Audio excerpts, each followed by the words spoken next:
Que dia que é hoje, Sueli? Hoje é dia 13 16? de junho de 2020. Que horas? Exatamente 8 horas da noite ou 20 horas. Dia da semana? Sábado. Sábado. Nós estamos fazendo o quê? Nós estamos fazendo um trabalho sobre o livro Mensageiros ou Mensagens e Poesia Mediúnica, que traz aqui um trabalho mediúnico de algum tempo, desde há muito, né? Trabalho já feito mais de 30, 40 anos. E hoje nós resolvemos a gravá-la, para podermos amanhã reestudá-la. E assim, no bloco 19 do livro Mensagem e Poesia Mediúnica, tem a mensagem do Chico Xavier, o Espírito de Cornélio e outros, que fala: é Bacelli e o nosso Chico. A mensagem é do Cornélio, né? Mensagem do Cornélio. Do Bacelli e o Chico. É. Até eu tô. É Bacelli e o nosso Chico. Diz o seguinte: o Chico sempre dizia, não que há confirmação, que um dia falaria, mas com certa condição. E a questão é familiar. Quem impôs esse tratado, ele então logo ao chegar já foi logo perguntar. E o Bacelli que escreveu, nosso Chico, como luz, uma mensagem nos deu permitido por Jesus. E assim, só confirmando todo o amor que aqui viveu e também continuando, acredito que cresceu. Diz então da caridade, de trabalho, tolerância. Nos fala da vaidade que só traz arrogância. Diz ainda da amizade, dos amigos que deixou e também, pois, da bondade que em muitos encontrou. Fala então dos seus amigos, parentes que aqui deixou, não conheceu inimigos e a todos bem amou. Sem esquecer o trabalho que tende a continuar, que não existe embaralho para quem quer mais ajudar. Citou velho e criança, o jovem da mocidade, diz que é a esperança de toda a humanidade. E o Espiritismo também falou do codificador e o trabalho que ele tem no Evangelho do Amor.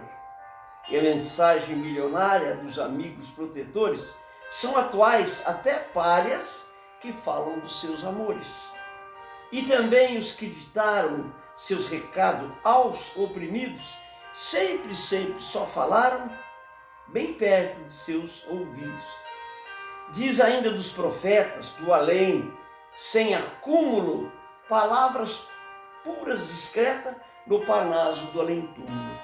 E de tantas coisas mais que aprendeu nessa vida, coisas de que jamais, nunca vão ser esquecidas. E o Bacelli, assim falando, é o Chico, minha gente, não estou inventando, é ele, pois nunca mente. Acredito piamente nesse Chico Xavier, quero escrever novamente de onde e onde vier. Só para fazer um adendo aqui, essa mensagem foi escrita em 17 de outubro de 2006. O senhor lembra a data do desencarne do Chico? Não. O Chico tinha desencarnado há pouco tempo e houve uma conversa, né, de que ele escreveria, que ele deixou um código com algumas pessoas, e que só aquelas pessoas estariam autorizadas a dizer: essa mensagem é do Chico, essa daí não é, porque de acordo com o código que ele combinou com a gente e tal. Aí o Bacelli recebe uma mensagem do Chico e ali, com toda a pureza, com toda a autenticidade que é característica do Chico, ele fala: gente, eu sou grama, quem sou eu para deixar um código, para ter alguma coisa especial e tal? Então é só para lembrar, porque para o pessoal mais recente, quer dizer, 2006 para 2020 deu para nascer uma ou duas gerações aí, né? E o pessoal mais novo não conhece o porquê que foi importante na época esse tipo de assunto que o Chico falou. Isso é eu mesmo, gente, não tem complicação não. Eu nunca compliquei na época que eu estava encarnado, agora que eu estou desencarnado eu vou complicar? Tem outra uma mensagem agora, a seguinte, falando do bloco 19 do livro Poesias Mediúnicas. O espírito de Cornélio Pires, lá no Lar de Ismalha, dia 31 de janeiro de 2002, fala dessa mensagem. E agora, José? Tempos há bem nessa vida que o homem já vem vivendo, esquece toda ferida e simplesmente vai crescendo. Eis aqui bem mais um caso que contar, não sei de onde. Sempre falo, sempre arraso de um mendigo ou de um conde. Aconteceu em Vila Vera o que sempre aconteceu, todos casos. Bem que era, uns até já se esqueceu.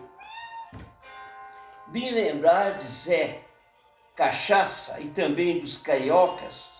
Quando falo, acho graça que já morava nas bibocas. Zé Cachaça, um companheiro, Zé Trindade, um amigão, falava o dia inteiro e não deixavam de mão. Na conversa, sempre mesmo, no botequim do seu João, cachaça e conversa ermo, era sempre um assuntão. Acontece, minha gente, que não só ali há coisa bem diferente que não pode conseguir. Foi passando no local um sujeito diferente, parecia um marginal, mas também inteligente. Zé Cachaça e Carioca, e também dois outros mais, era pinga mais pipoca, ouviram o tal rapaz. O moço que ali passava foi chegando bem pertinho e disse que voltava para os quatro ali juntinho. A conversa não durou nem sequer mais um minuto e todos bem se juntou querendo o estatuto. Disse então o transeunte de qualquer pode fazer, é preciso que se junte na oração o dever. Parecia malucado, mas depois vem a resposta. O moço meio de lado acabou virando as costas. Bem nisso que se perdeu, que percebeu, o rapaz amarelou. Não falou nem escreveu, mas logo bem começou. Parecia borboleta, parecia passarinho, e com a mão na maçaneta foi ouvido o sinalzinho. Começou então a falar de Jesus o Criador e disse para retornar que haveria muito amor, muita dor. Avisou aos dois demais e disse da bebedeira que a cachaça é capaz de errar a vida inteira. Disse então de seus irmãos e de outros conhecidos e disse de coração que também tinha bebido. Complementando a conversa, disse então ao carioca, você pode nessa versa bem sair da tapioca. Disse ali o Zé Cachaça, de mão e pai já morto, essa vida que sem graça se mude que vem conforto. E assim foi já mudando a conversa, o forasteiro, dizendo, estou falando ao irmão do mundo inteiro. E voltando ao seu normal, despediu por mais de vez, e disse bem em geral, se mude mais de vocês três. Foi tirando o seu chapéu e saindo ao passo firme, e andando sempre ao léu para dizer, de quem redime. E assim, já voltando os amigos a conversar, o assunto comentando que a coisa tem que mudar. E saindo um a um, pensando bem o que é. Bem se ficou nenhum. E agora, José? Cornélio, 31 de janeiro de 2002, Lar de Ismalha. Existem situações que são difíceis de mudar. Pessoa envolvida com droga, pessoa envolvida com bebida alcoólica, né? E algumas outras coisas, é difícil de mudar. Então, pelo que eu entendi aí, o cara ficou mediunizado, né? E começou a falar pra ele Sem sobre, querer, ficou mediunizado. Numa conversa sem assunto, sem amigos, sem nada, assim de, como é que eles falam? De jofre, ou de chofre. ou não, por aí, assim. De repente. Jofre, não, jofre é aquele. De repente, assim, né? De repente, no instante.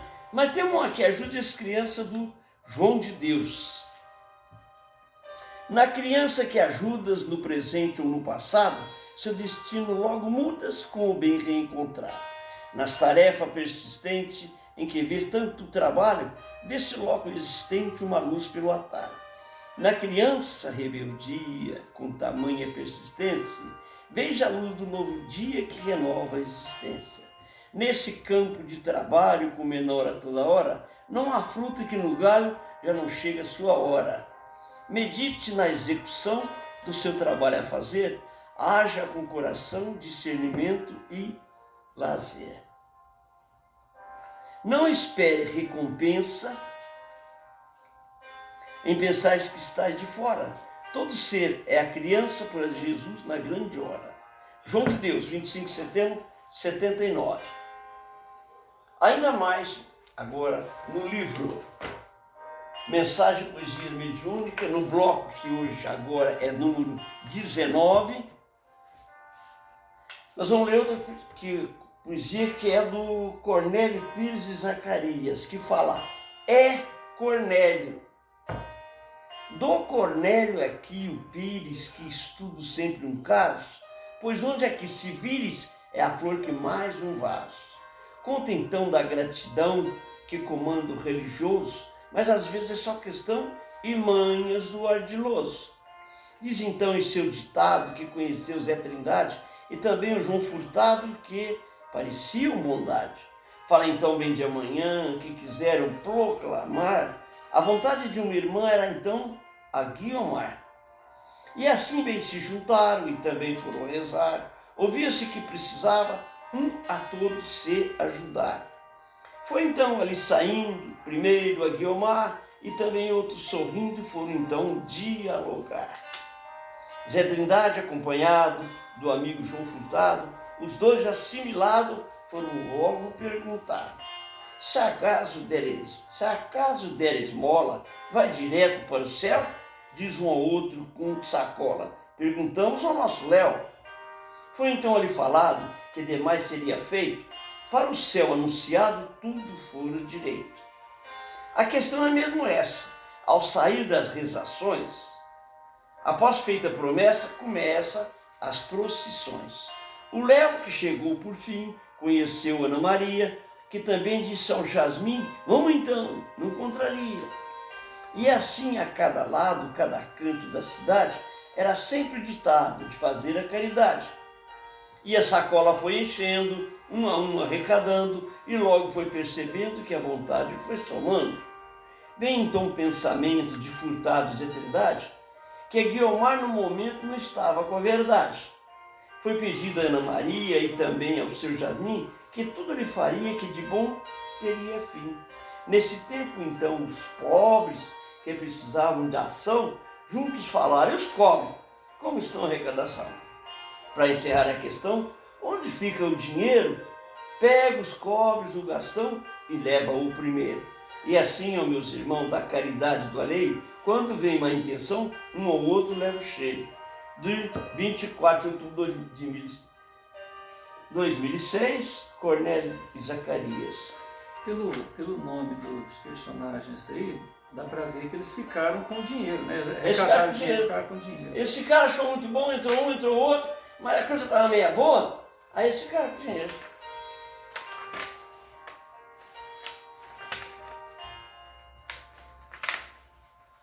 Não parece que tem não, tá lembrando?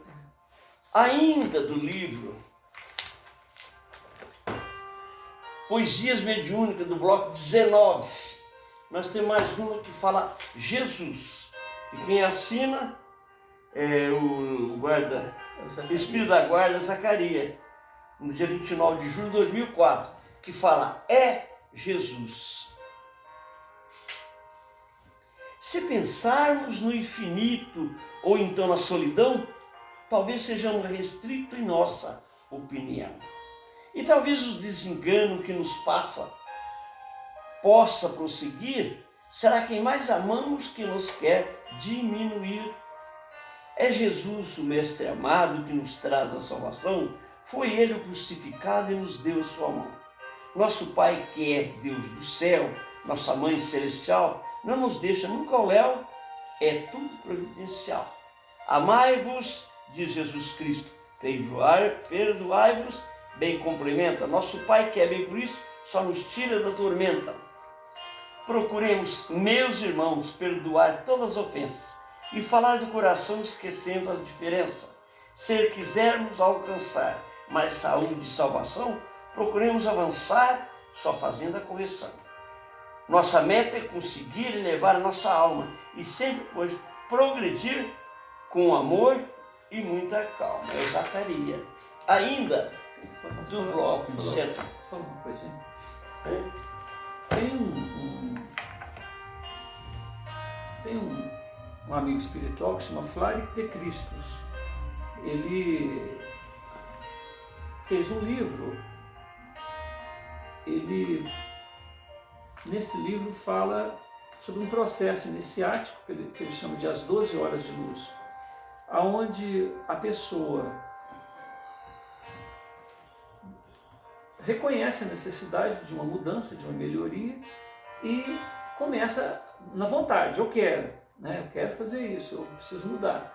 E aí, metade do processo é o autoconhecimento, é você saber o que você tem de errado e encarar isso. E ele cria um processo para isso. Ele fala que a gente tem que se munir da fé, da persistência, enfim, são atitudes íntimas de austeridade e ao mesmo tempo de tolerância para consigo mesmo, aonde você descobre o que você tem de positivo, o que você tem de negativo e reconhecendo que você é um ser imperfeito, reconhecendo que você está num processo evolutivo. Vamos começar daí, né? Isso tudo de si para consigo mesmo. A partir do momento em que a pessoa está bem segura de si próprio, vamos dizer assim, existe uma outra etapa na tarefa, que é sair para o outro. Entendeu? Vamos supor, eu vou chegar em alguém e com a minha serenidade, com a minha harmonia interior, eu estimulo a pessoa a também mudar. Se a pessoa perguntar, como que você é sereno, como que você é tranquilo, como que você adquiriu esse autodomínio e tal, aí eu faço um comentário a respeito daquilo que o Flaric ensinou, né? Então, nessa etapa, onde você está só em você mesmo, é você e o esforço. Mas o mais interessante agora é quando você sai para o próximo. Você sai daquela situação de egoísmo, de melhorar a si mesmo, de querer ser uma pessoa boa. Isso até é bom, mas é um processo egoístico, né? Eu quero melhorar, tal. É eu para comigo mesmo. Mas quando você sai para o outro, uma das primeiras coisas que o Flaric fala, sabe o que é? Cada ser humano está numa situação, está num estágio. Cabe a você mostrar o que você conquistou, não é? Você mostra serenidade sendo sereno. Você mostra fé sendo uma pessoa de fé. Você mostra que você sabe ajudar porque você sabe ouvir. Então é a sua atitude. Porque a ideia não é convencer o outro. A ideia é continuar se esforçando em se melhorar. Porque na hora que você entra em contato com a outra pessoa, você continua o seu exercício de melhoria interior, né? Então, só para concluir, Sérgio, quando o senhor leu aqui um pedacinho aqui no final, que depois a gente vê, que é o seguinte, depois o senhor vê, se quisermos alcançar mais saúde e salvação, procuremos avançar só fazendo a correção. Um pouquinho antes, que é o seguinte, ó, Ao outro, compete a ele esse processo de melhoria. Você não tem que berrar na cabeça dele e convencer ele que ele tem que ser melhor. Essa busca é para si mesmo. Essa busca de melhor é para si mesmo. A gente vai a campo, vamos dizer assim, a gente sai para esse exercício de procurar entender as pessoas, porque a gente não vive sozinho. A gente depende do outro para poder tocar a vida. Então, o exercício de você mostrar serenidade perante o outro é um exercício pessoal. Agora, a pessoa vendo o jeito da gente, que se a gente realmente está vivendo isso, fala, ué, mas como que você conseguiu, né? O senhor lembra aquele pedreiro que trabalhou lá em casa? Sim. Ele machucava, o que ele fazia? Como é que é, o senhor lembra? Falava, oh Jesus Cristo, oh meu Deus, Jesus, obrigado. Falava mais ou menos assim. Ele agradecia, ele machucava, em vez de xingar, ele queria. Ele era o cara que fazia, ele tinha uma enxada e capinava. Às vezes batia o pé, machucava e tal. Ele, obrigado, Jesus Cristo, um negócio mais ou menos assim. Ao contrário daquilo que ele devia falar. Xingar, ele fazia o contrário, ele agradecia. Era uma pessoa que estava exercitando. Não importa, né? A gente nem pode falar nome, né? Tinha um pedreiro que trabalhava com a gente lá, de vez em quando o papai levava ele para capinar lá também e tal. Cada vez que ele machucava, ao invés dele xingar, que é uma reação da maioria das pessoas, ele falava, ó Senhor, muito obrigado por estar me testando, né?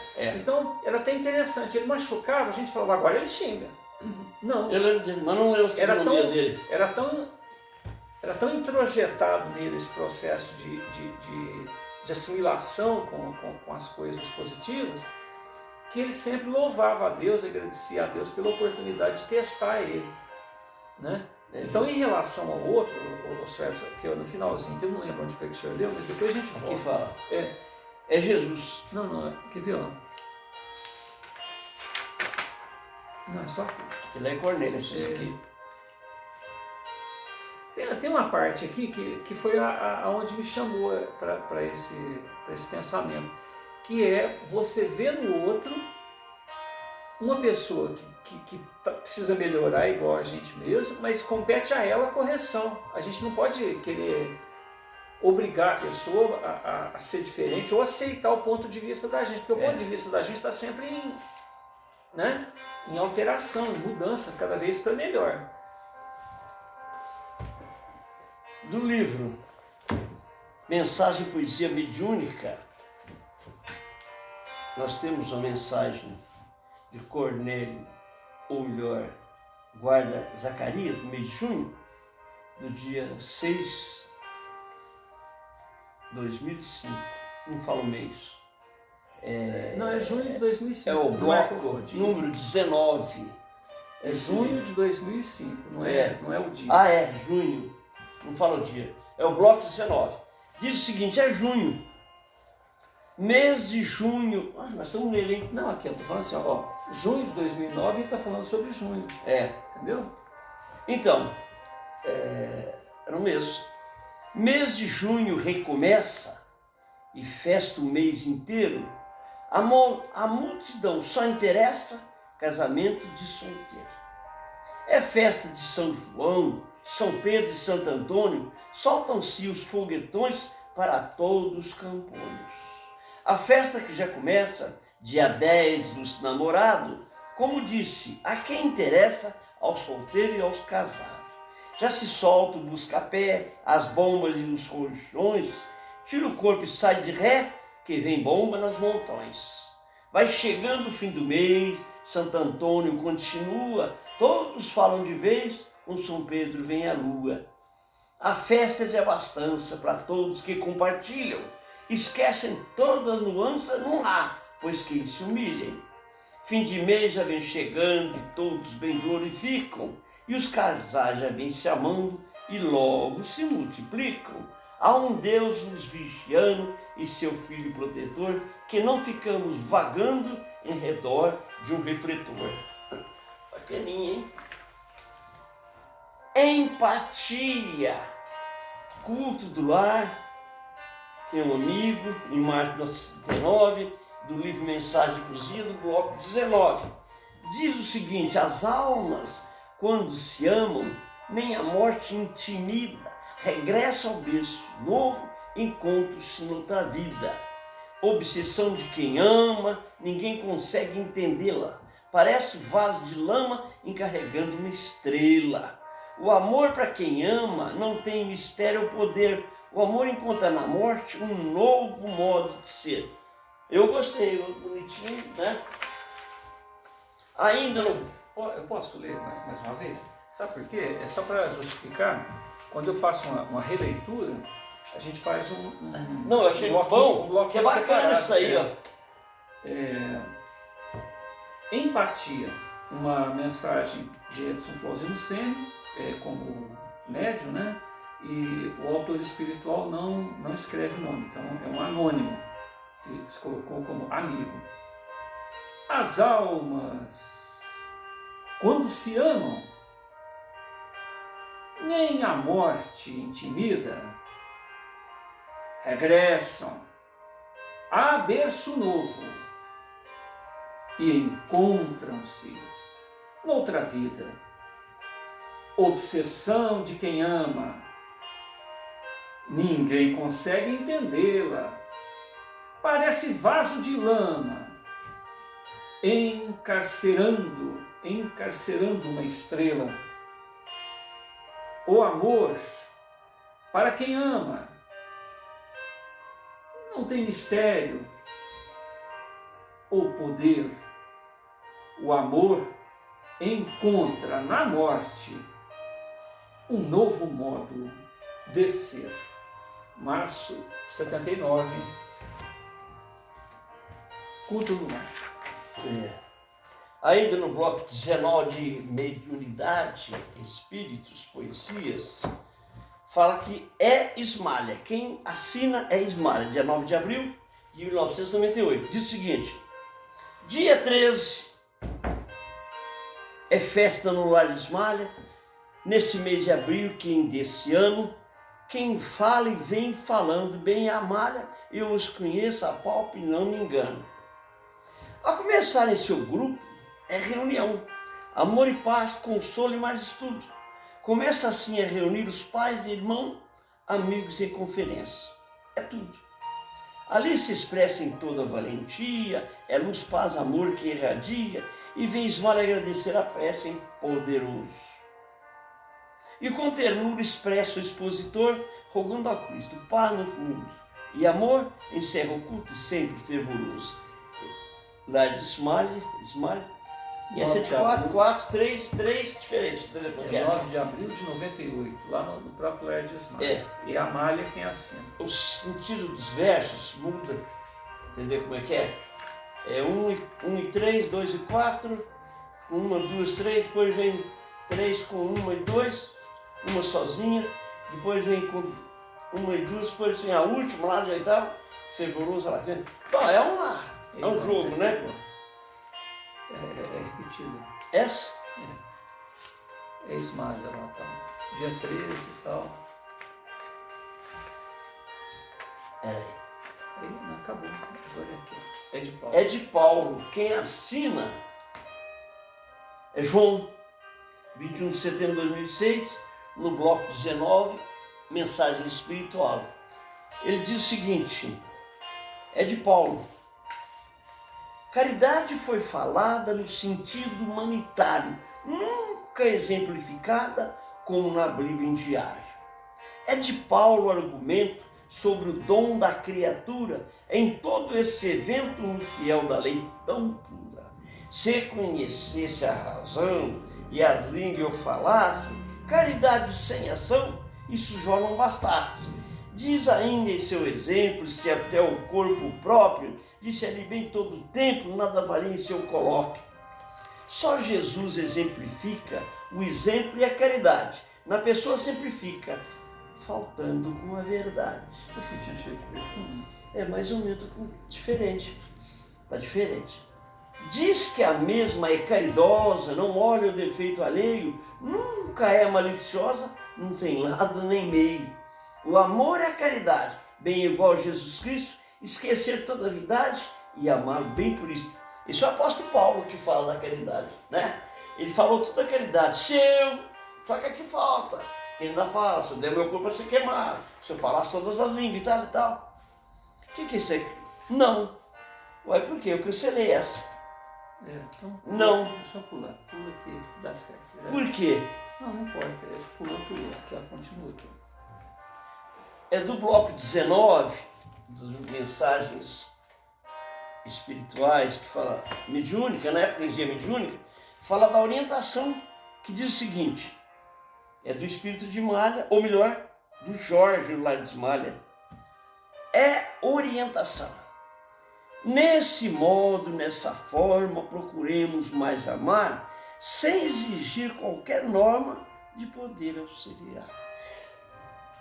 Bem queremos, meus irmãos, ajudar, sem assim pudermos, e falar de coração, dando tudo o que tivermos. Na doutrina espiritista, que se quer auxiliar, não precisa ser artista para se vangloriar.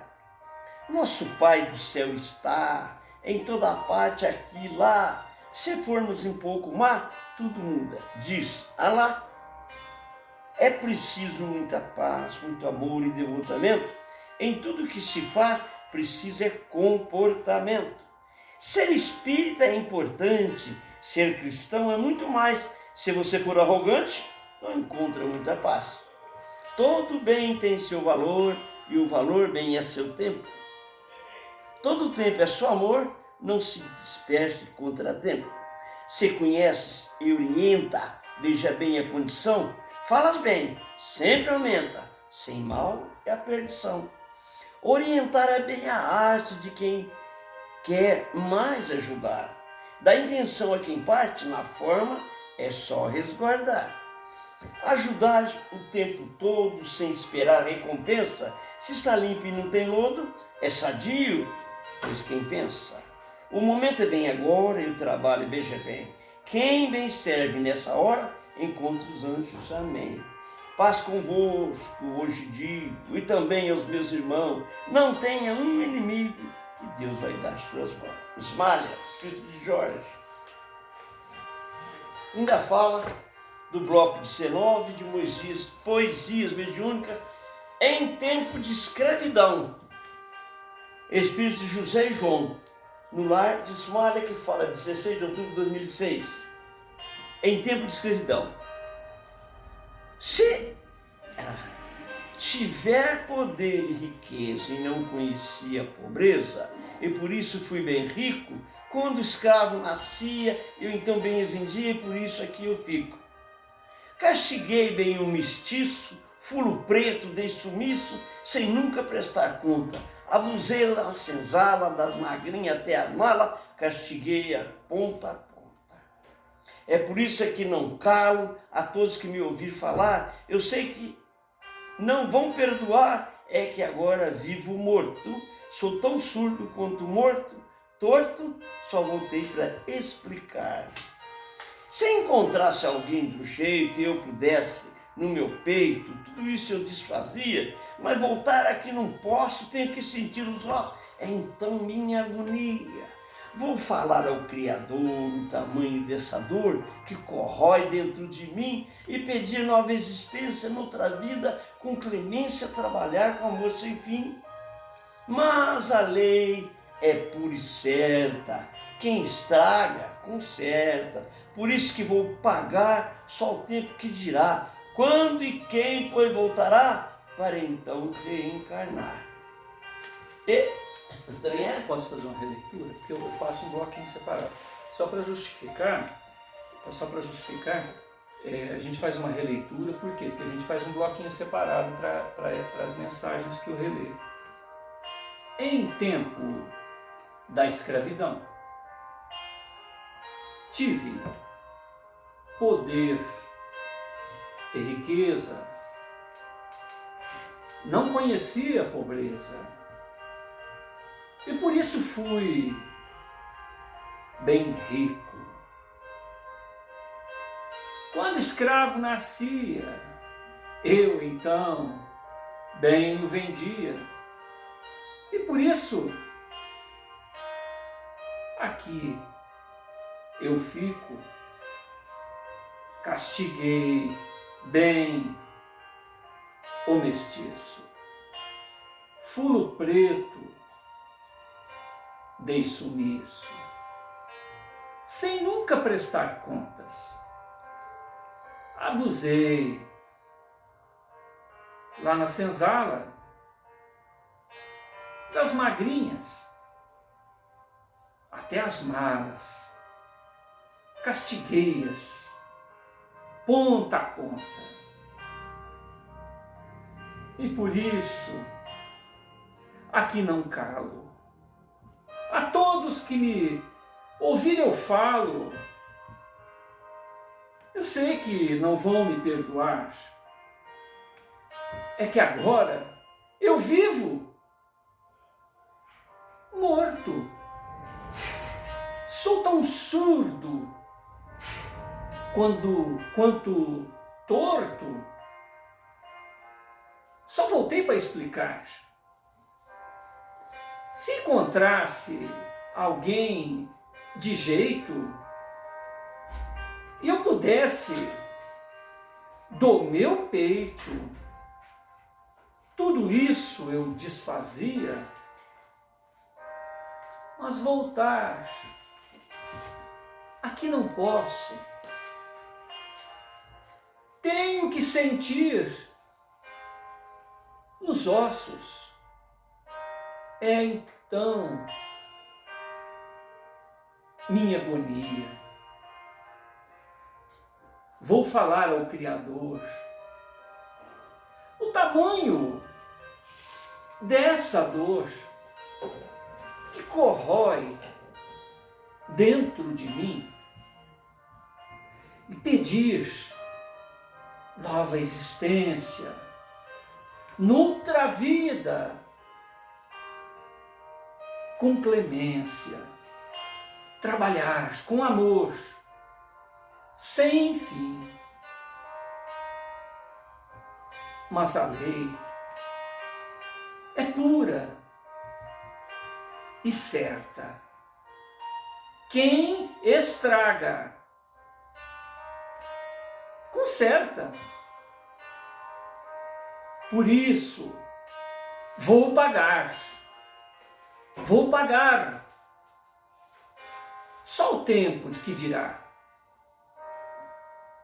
Quando e quem, pois voltará.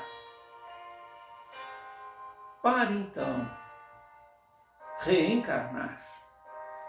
João e José, em 6/10/2006, psicografia de Edson Flauzino Sena. Bem, como vemos, a gente também fez o seu comentário da mesma poesia que nós tivemos. Mas continuamos sobre o bloco 19, que é o que nós estamos, sobre mensagem e poesia mediúnica.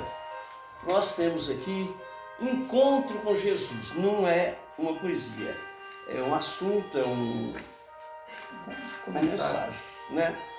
Do André, Espírito de André. Não sei quem é, porque dia 23 de julho de 1993. Encontro com Jesus, hein? É o seguinte: dizem que quando Jesus andava pelas bandas de Genezaré, muitos dos seus apóstolos seguiam quase que constantemente. Sabemos que centenas deles foram convidados ao trabalho, mas que em seu colegiado no início ele escolheu 12, e depois alguns foram substituídos e que seguiram fielmente até o seu retorno à casa celestial. Acontece que não foram somente 12 nem 200, talvez alguns milhares de cristãos tentaram segui-lo, porém muitos desistiram, dada a perseguição dos grandes senhores patrícios que achavam que a doutrina do mestre era apenas uma revolução da época. Nesse íntere surge um homem de estrutura não muito acentuada, porém seu corpo físico era como os demais criaturas, seu trabalho, pastor de ovelha, como os demais. Enfim, tudo que o seguidor do mestre tinha e faziam era iguais. Porém, este homem era diferente. Trazido à terra com a incumbência da paz, nunca viram em seu trabalho pastoreiro, jamais se indispôs com qualquer criatura, e que muitas vezes fora vítima de ultraje, causando-lhe sérios prejuízos. Porém, Ele jamais dissera uma só palavra ofensiva e apenas repetia: o Senhor é meu pastor e nada me faltará. Dotado de grande capacidade para discernir, ele mais vivia para considerar as criaturas humanas de grande revelação, que era o Cristo, Filho de Deus vivo, Salvador da terra, prometido desde as mais antigas escrituras. Eram crianças, jovens, adolescentes, homens rudes e pescadores, principalmente na Galileia. Viúvas que, desesperadas pela perda de amigos que eram levados ao grande circo, Simeão sempre pacientemente os aconselhava a persistir a fé e aguardar a volta do Messias simples, e principalmente aqueles que tinham fome e sede de justiça de Deus. Simeão falava aos quatro ventos, conhecido pelo nome de O Venturoso, e muito se espalhou na sua fama pelo consolo a todos. Roma, que mantinha seu regime de época, toda uma pompa de aparente justiça, poder totalmente autoritário através de sua lei rígida para os pobres, porque os senhores romanos eram isentos de punição e outros sabiam da existência daquele homem. Censurada pelos demais países quanto ao destino dado a Jesus através do inquérito que, ao final, absolveu Barrabás e condenou o Salvador, a mesma Roma que sofre represália perdendo muitos valores existentes na época, mas que de nada valia todas essas represálias, porque querendo mostrar e provar sua suposta superioridade, manda que Simeão compareça a uma corte de sentença. Apresentado que fora essa corte e, posteriormente, também enviado a pequenos grupos formados por senadores romanos, Simeão, ao final, é condenado, não para morrer bem com os demais, para viver e aceitar todas as exigências impostas pelos romanos. O ato público é feito para que a população se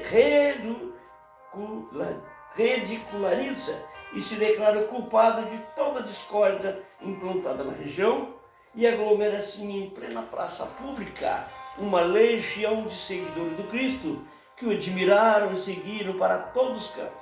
Dentre as autoridades, alguns senadores, alguns fiéis do movimento, guarda-costas, mulheres, patrícios e, ao final, quase todo o Senado. Diziam que somente o imperador não compareceria ao ato público. Antes, porém, da sentença, uma noite o imperador tivera um sonho. Sonhara que, dentre todas as leis assinadas contra possíveis e passíveis contraventores, eles estiveram diante do grande império, junto ao jardim flutuante existente em Roma. E que, ao determinar a sentença de execução de Simeão, ele vê no céu um grande redemoinho através do relâmpago, e em meio a tantos raios, uma escada descendo do céu, e o extermina, ele dando um grande grito, caindo da cama final. Acorda! Diz que o imperador ficará todo atordoado naquele dia, e no outro, e ainda no outro, e depois dando ordem aos seus comandos, que aquele homem era um justo, e que algum mal lhe fosse feito, seria possível de uma grande desgraça cair sobre a cabeça de todos, principalmente sobre Roma. Contando a alguns conselheiros seus, este riram no fato que lhes custou as cabeças.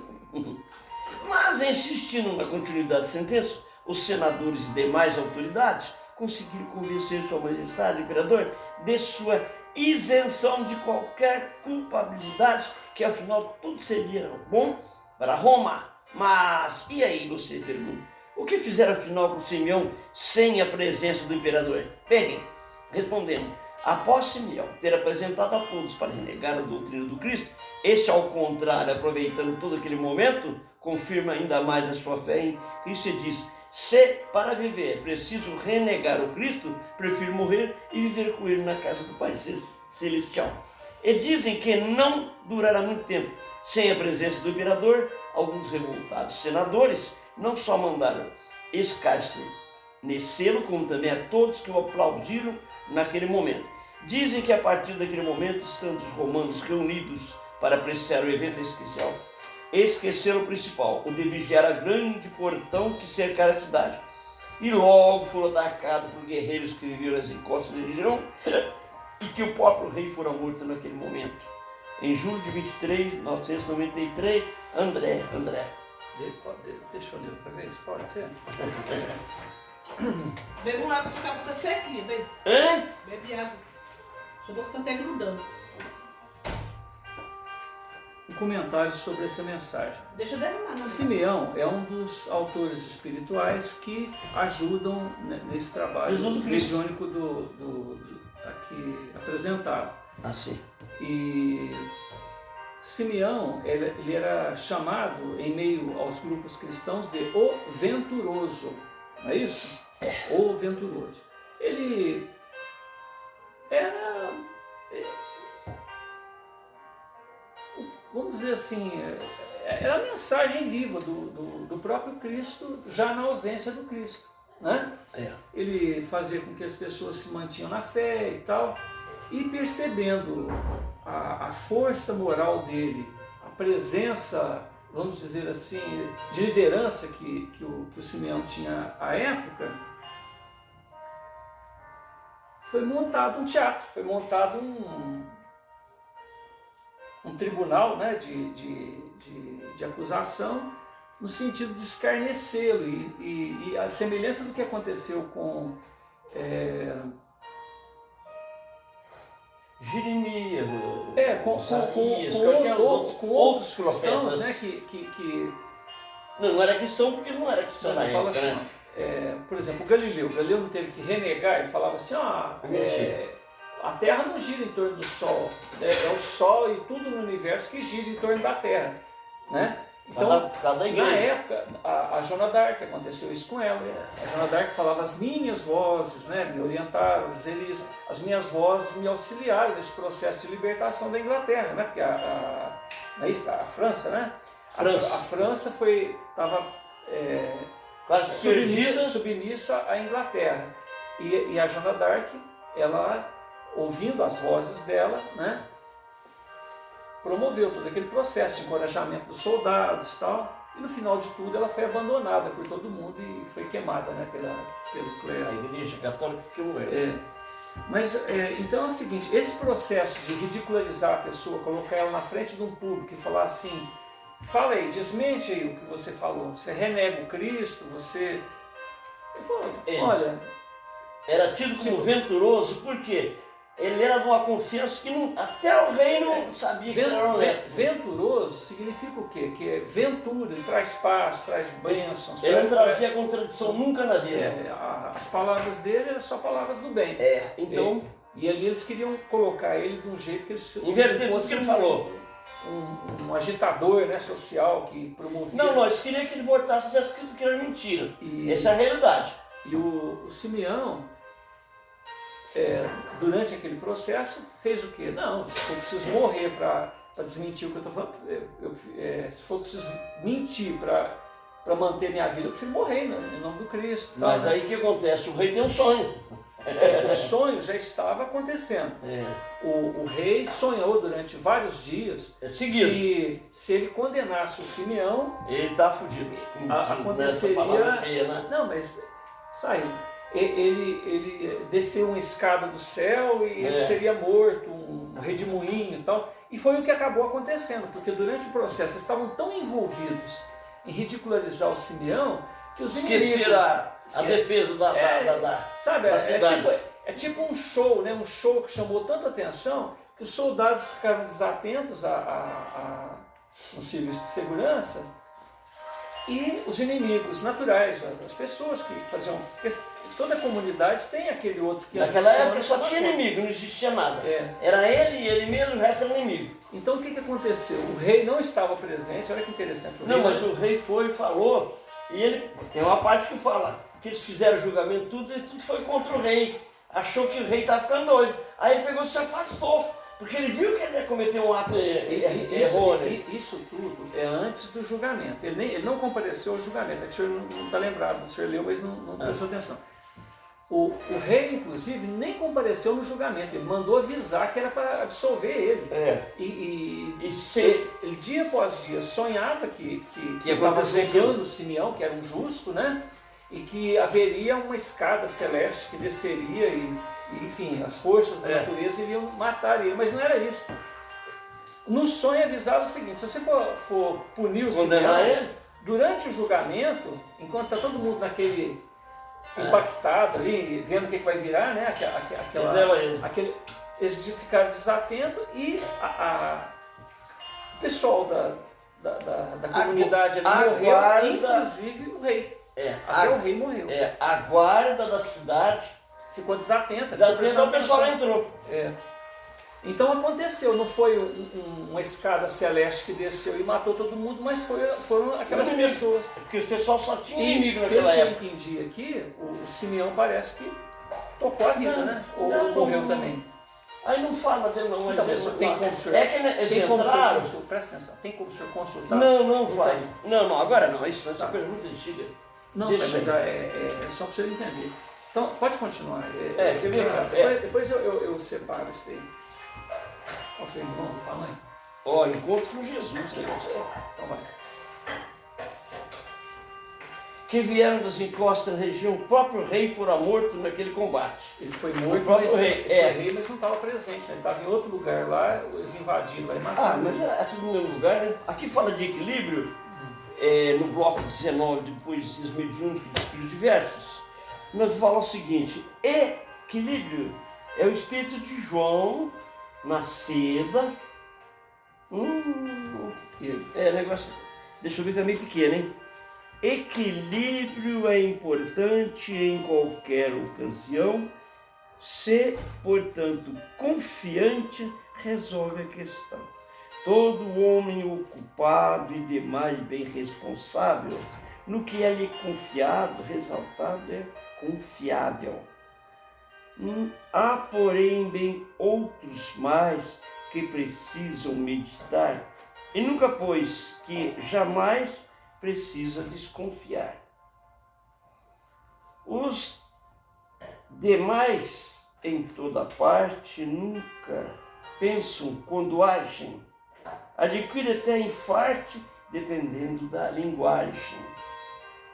São criaturas nervosas que agem em dependência, são sempre maliciosas, esquecendo a consciência. É preciso meditar em qualquer situação e nunca, pois, vacilar na sua resolução. Se, portanto, bem quiseres decidir bem a questão, medita no que disseres, é obra e abra seu coração. É 11 de março de 1997, lá na seda, o Espírito de João. Que ensinou, né? Não precisa não. Deu para entender? É que tá miudinho, fica difícil, né? Isso aqui é não sei se você vai entender. Não? Era tarde em Sorocaba. Era tarde em Sorocaba. É o título de mensagem de poesia que fala sobre o bloco 19. Diz o seguinte: era tarde em Sorocaba e também em outras mais, que se vira e não se acaba quem trabalha não é capaz. Foi assim ali descrito Florisberto e Damasceno, dois amigos ali de grito que se tornaram serenos. Desde então ali passado, certo caso de antemão, passividade criado, registrou-se o Gastão. Serra Brava, Tocantins, mas alguém foi registrado, com mais duas tendo enfim, começou aqui o falado. Foi ali nessa cidade, amor de bom um tanto mal, que de jovem meia idade aconteceu o sarau. Das demais que ali vieram, Dona Flor e Sarapena, com o aconchego que deram era dó que dava pena. Certa crença professada, desde então ali falou, era tudo a registrada que a muitos médios marcou. Foi ditado tanta farsa e também por outros mais, foi até falado em sarça que nunca se esquece jamais. Foi citado certos trechos desse livro primitivo, que em todos os apetrechos foi tomado de incentivo. Foi também ali citado deste nome o Evangelho, certos trechos ali trocados de ser de novo o bem mais velho. Na promessa ali falada, se dizia então a salvação mais calada a quem oferece o tostão. De tostão e meia grossa foi então ali pedida a importância que imposta nunca tensão desmedida. Ofereçam, meus irmãos, uma importância válida, dizia de contramão, para aumentar sua vida. Vem salvar o teu irmão e também os teus parentes. Quem oferece benção não compromete os dentes. Veja aqui o mais perfeito e também muitos milagres. A entrada só tem peito com este mel e não vinagre. Foi assim que o tradutor, que no livro ele tirava com promessa e tal pudor, e mais grana arrecadava. Prometia ao aleijado certa cura desse jeito, bem mais 2 foi encontrado, dando perna contra feito. E o povo que ali passava foi então se aglomerando, e a todos que ali prostrava ia logo repassando.